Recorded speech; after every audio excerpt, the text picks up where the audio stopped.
So here is absolutely everything that I read in the year of 2025. Granted, this stack is only 11 books tall, which to some of you might seem like a drop in the bucket, but for someone like me who is a self-identified chronic non-reader, this is really significant, especially since most of these books I read at the end of 2025. Hey there, I'm Howie, and if you're new here, then that makes two of us, because so am I. Welcome to my channel, and if you haven't guessed today's topic, we are going to be discussing books, specifically my favorites and not so favorite books of 2025. Let's dive in and take a look at what I was reading last year. I'm going to start my list with my second favorite book of 2025. That book happens to be The Haunting of Lee Harker by Darcy Coates. And man, what a trip this book was. There is a problem that I find with the book where it grabs you with both hands by the scruff of your neck and refuses to let go until the story hits a bit of a brick wall about a third of the way through. Now, it does present you with a twist at that point, so my thinking while I was reading it was, if you're already twisting the story and flipping it on its head a third of the way through, what is the rest of this book going to be like? I'm curious. That curiosity motivated me to continue going on with the story, and I'm very glad I did. Despite that abrupt change in pace, overall, this was a lovely read. I had a great time, and the nail-biting tension that the author is able to create with the language in describing these unknown horrors and hauntings our main character is experiencing was absolutely beautiful.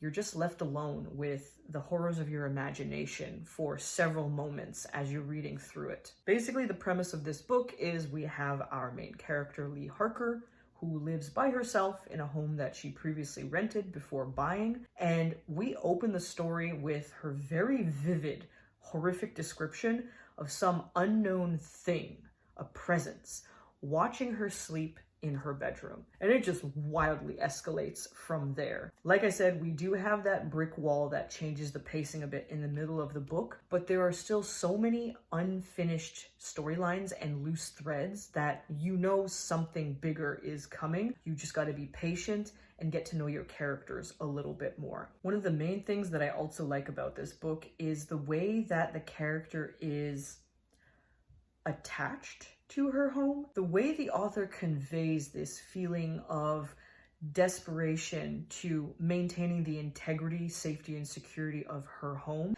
is deeply unsettling, and it really makes you question what exactly is going on here. It's almost like you're being fed a very exaggerated reality through the eyes of our main character, and that of course all culminates in the big twist ending at the end of the book. Now, I can't talk about it more than that because that will spoil a lot of what's happening in this book, but I took some time to journal on a handy dandy little homemade bookmark that I made to try and figure out where this story was going. I do feel like I have an extensive library of different types of horror tropes from all of the video games and books that I've consumed previously. And so I thought I knew where this story was going.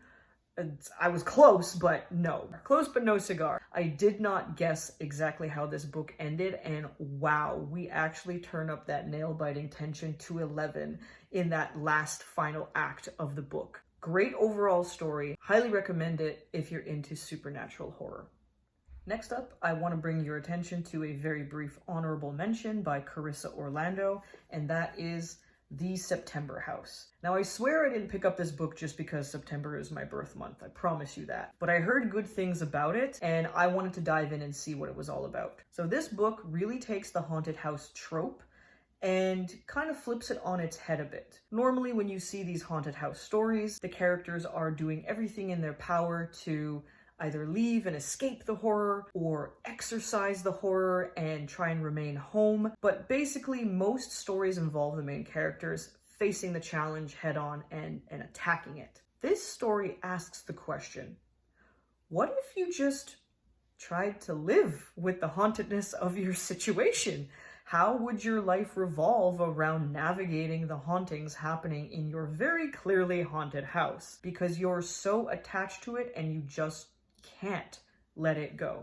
Now, the main interesting thing in this story is there are a lot of layers and subtext going on that you don't really figure out and put together until you get deeper and deeper into the story. And as part of those layers, I gotta say, I hate these characters. I will say I feel for our main gal. I really do. She's been through it. And you really only start to dive into the depths of her psyche and her actual character when you get further into the book, to the point where you can actually read back old chapters and see it in a completely new light and perspective. However, as much as I can empathize and sympathize with our main character, oh my God, the daughter and the husband in this book, I just cannot. I simply can't. I am unable to can with these two. And that's not a negative thing either. I realize my opinion here is very strong. These characters' problematic qualities are just too well written. They are infuriating. Their behavior is appalling.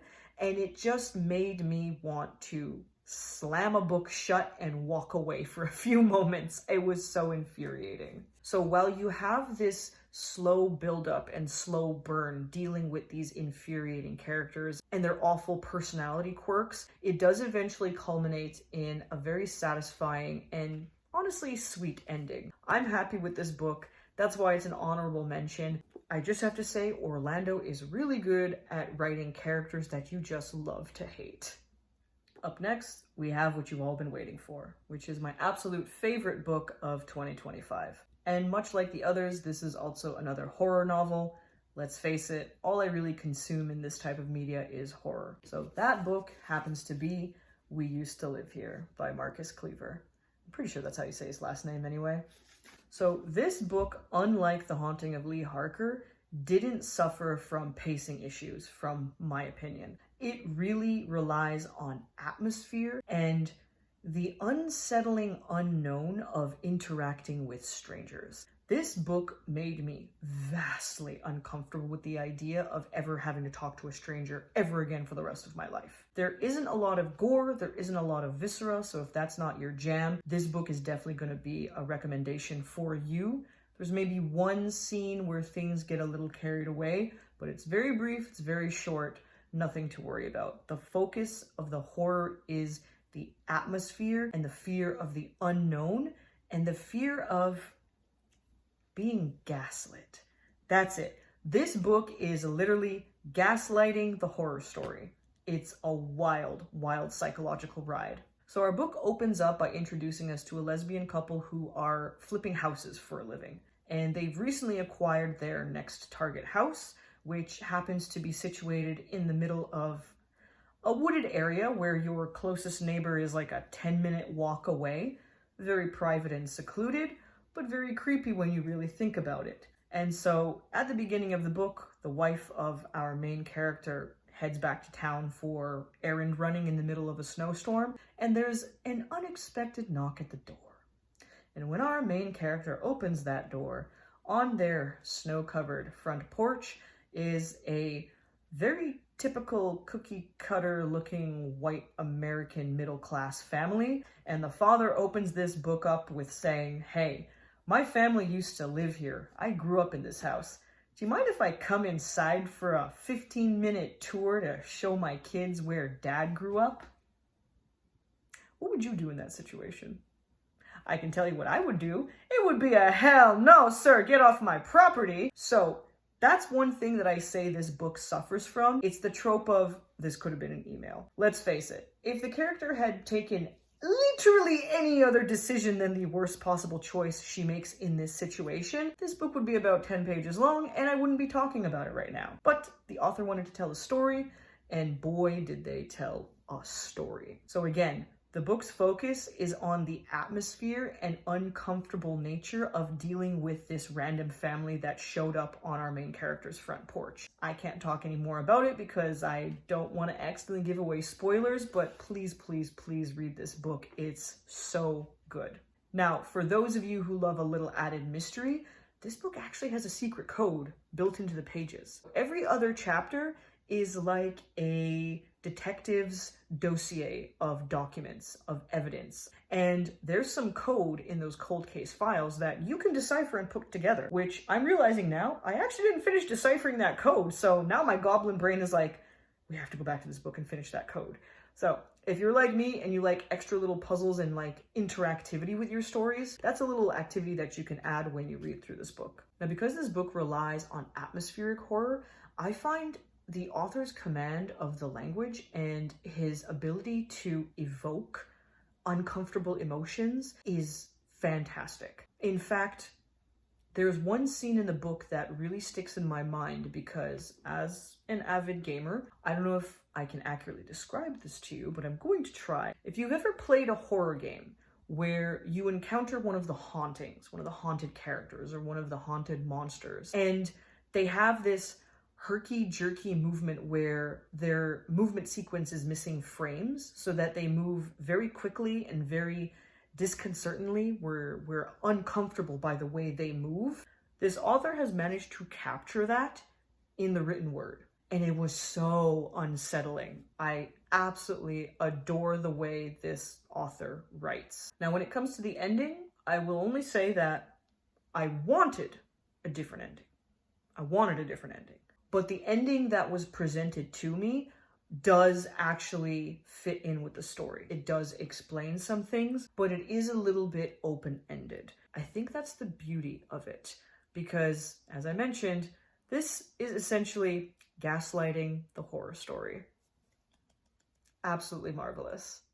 Well, you made it this far. Congratulations, and thank you for sticking around. We've talked about the good, we've talked about the great.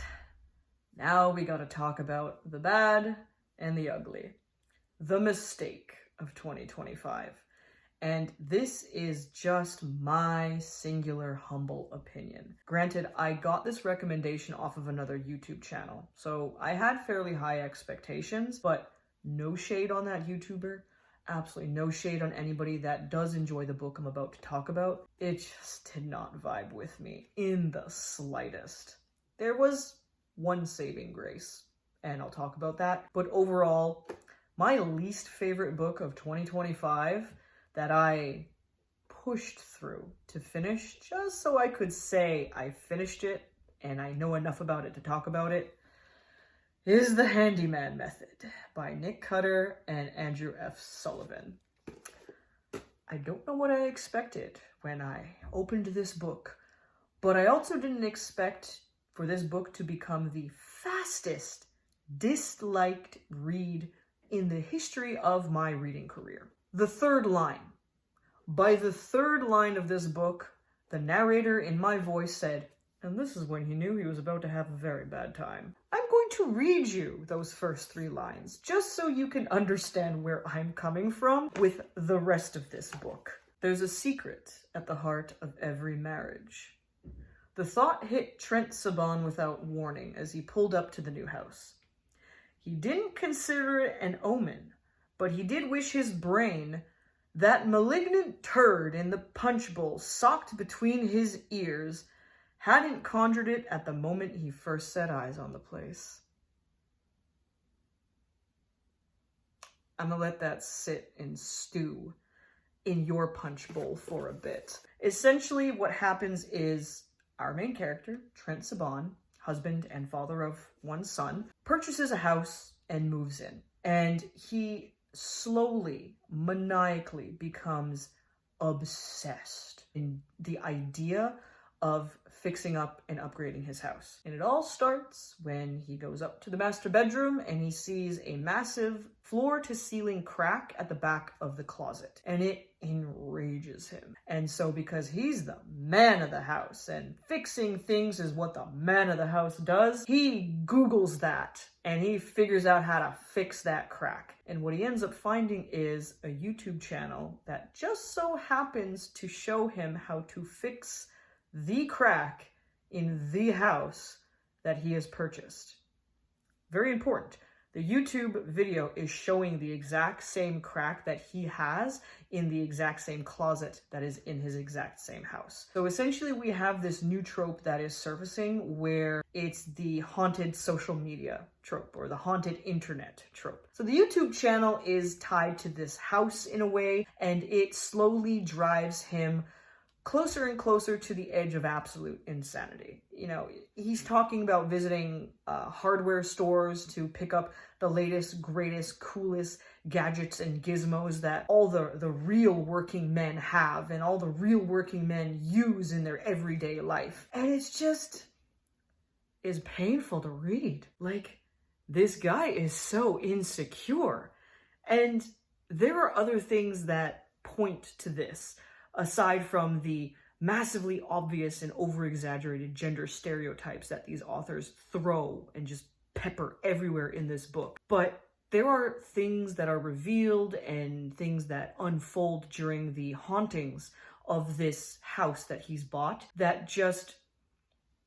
he's such a sad little man. Now, this book does have a bit of a twist ending to it that I really didn't see coming.